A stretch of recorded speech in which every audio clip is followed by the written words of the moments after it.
What's going on, my PT peeps, my Walking Dead family, my fighters? I'm One Eyebrow, also known as PT. Don't know if I'm winking or blinking, but I'm definitely thinking about Fear the Walking Dead Season 6, Episode 6, my review, recap, breakdown, obviously, spoiler warning and mature content warning for all things Walking Dead. That includes Fear the Walking Dead, obviously, but another very good episode, if not a great episode of Fear the Walking Dead Season 6, Episode 6 was a wild ride, set some things up, made us wonder about some things like what? But it focuses on June, Tanktown, Luciana, Ginny, Sarah. We get to see some characters that we haven't seen for a while. And speaking of Sarah, this isn't her. I'm sure you're like, what?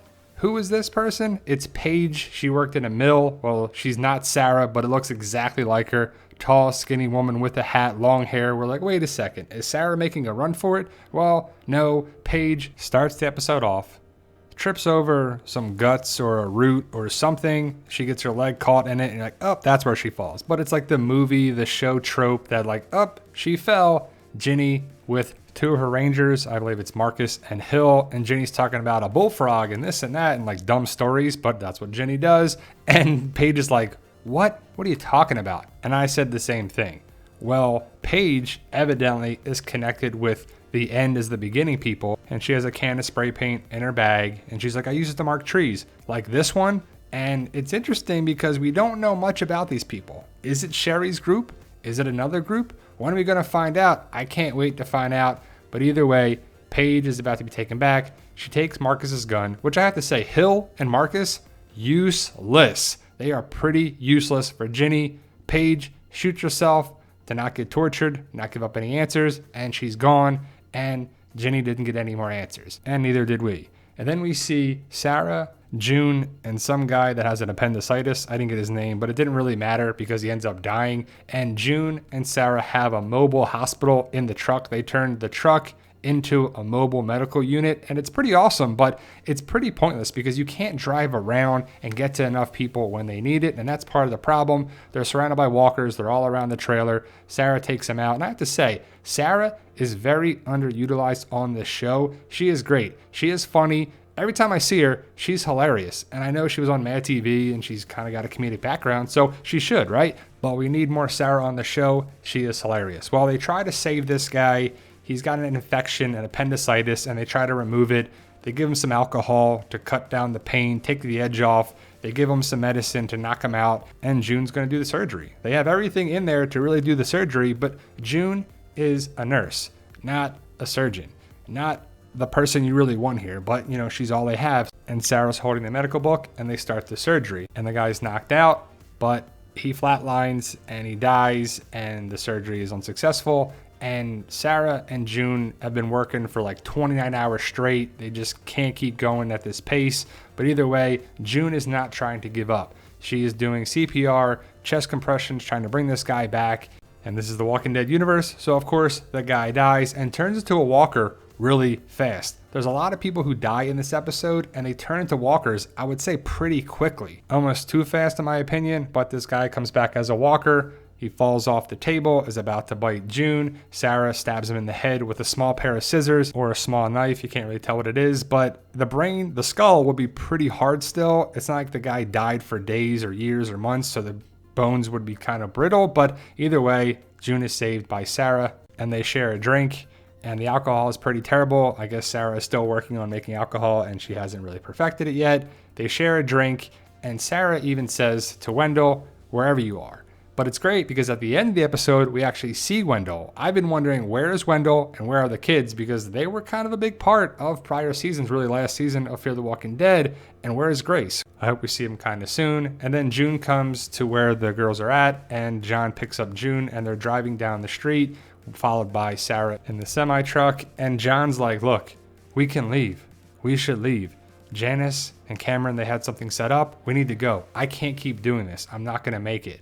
And they really decide like, all right, maybe we can try this. Maybe we can do that. But then they get called to Tanktown. Something bad has happened. They arrive there and one of the wells exploded. Oil is flying all over the place. There's fires. There's gas really all over. And it's really the last time we'll probably see Tanktown because it's probably unusable. I mean, there's fire still burning for months, for years that could be happening. But either way, John, June, and Sarah arrive. Lucy's like, Wes is still inside, and it's not good. People are burned. People are in rough shape. Ginny arrives with her group, Marcus, Hill, and a couple other Rangers. And I have to say, Marcus and Hill are useless. They really are. But they decide to go inside, get some answers, see what's going on here. And June is doing it to save people. Ginny wants answers. Ginny does not care about these people whatsoever. She still wants answers about the end is the beginning people. So they go in the car and the semi-truck and they go in to where the oil field is. And it's raining down oil. They finally put some masks away. They put like bandanas over their faces, but it would be hard to breathe, hard to see, because literally oil is flying out of there. There's wind blowing around the oil, and it's just not safe. It just would not be a good time, a good area to be around. But Ginny doesn't care. She's there to get answers and to see if it was a mistake, if it was an accident, or if it was done on purpose. And then we see another, the end is the beginning, on the side of the tank. And Lucy said that wasn't there this morning. So how did they get in there to do that? But Ginny sees it and she wants answers more than ever now. And they find some survivors inside a building. They see this lady, they see Wes, and people are in rough shape. They need medical attention. But Ginny doesn't care about these people at all. She's there for answers, like I keep saying. But June and Lucy and everybody are like, we have to help these people. Let's get them to the truck, the medical mobile unit, the semi-truck that has the medical supplies. And Virginia's like, look, she don't look so good. And she probably isn't going to make it. And sometimes you got to put down a stray dog or whatever she says about the dog. And they find Wes. He's got a big old piece of metal in his abdomen, basically where his appendix would be. And he's not doing so well. And they need to move him to the truck, the semi-truck, right? But they check his bag, they check his belongings, they check his locker, and they find spray paint and art supplies. But we know that Wes is an artist. He draws things. I highly doubt he's connected with the end as the beginning people, but Virginia doesn't know that. She doesn't care. She decides that she's going to torture Wes to get answers. And that really bothers June and everybody because they're there to help people. And they can get answers once they help people and they keep people alive. But time goes by, minutes go by, and Virginia is torturing Wes. Give me answers. What about this? What about that? Who are those people? And Wes doesn't know. So Virginia doesn't care if Wes dies or not.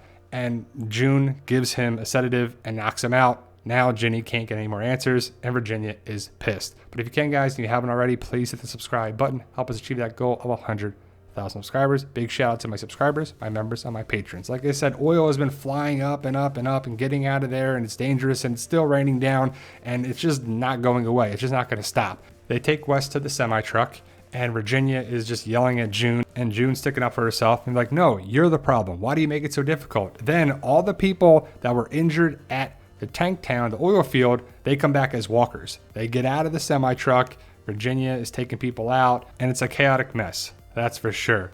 Virginia is kind of taking out people, but we don't see Hill. We don't see Marcus. It's really Virginia and June there to take out a bunch of walkers. And before that, I forgot to mention this, when June finds Wes, there's this walker there. And if you look closely at the fingers, there are razor blades taped to the ends of her fingers, and it's clearly put there by the end is the beginning people.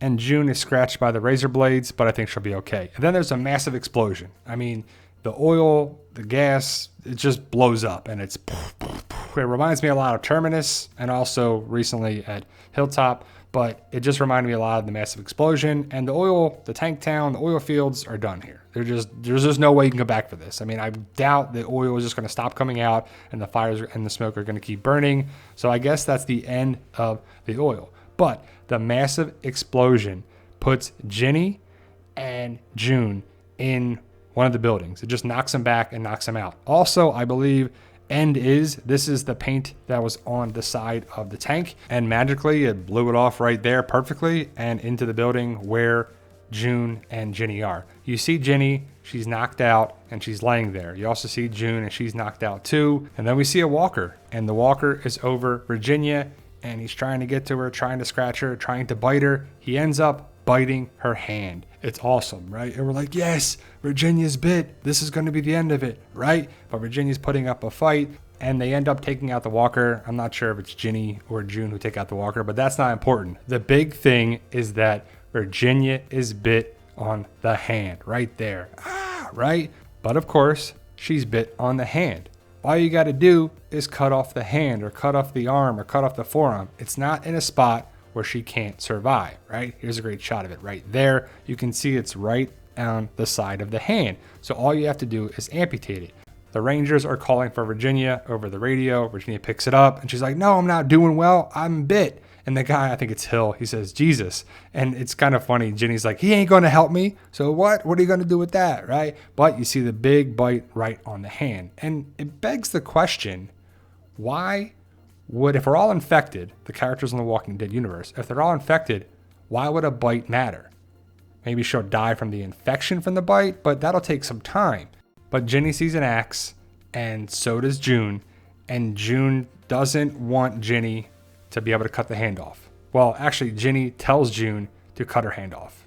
And June doesn't play. She doesn't want to do it. She grabs the axe, they fight, they knock Ginny down into this position, and Ginny's in a compromised position right here. June has her. We're like, yes, take her out, right? Well, no, that's not going to happen, obviously, right? Because in the Walking Dead universe, they kill characters we love like that, or characters we like, they die pretty quickly, or they keep people around, the characters that we hate.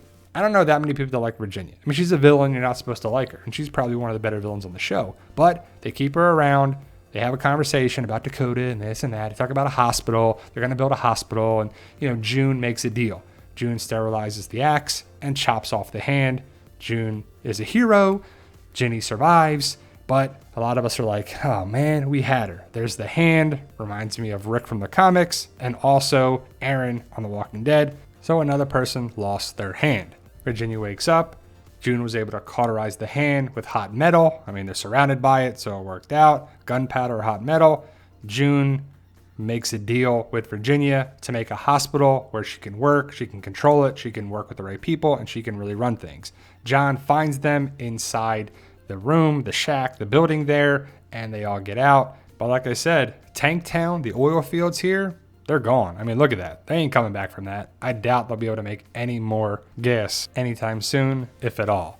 When June was with Virginia, she told Lucy and Sarah how to save Wes, and Wes is saved, which is great. June goes back into the truck. Well, the tractor trailer, I just keep calling it a truck, so I apologize. I know someone out there is like, it's not a truck, it's a tractor trailer. But June goes back into the tractor trailer and tells everybody that she saved Virginia. And everybody's like, why did you do that? And I'm like, yeah, why did you do that? And Sarah has a funny line calling Virginia Captain Hook. But I guess they kept her around to get more answers about the end as the beginning people.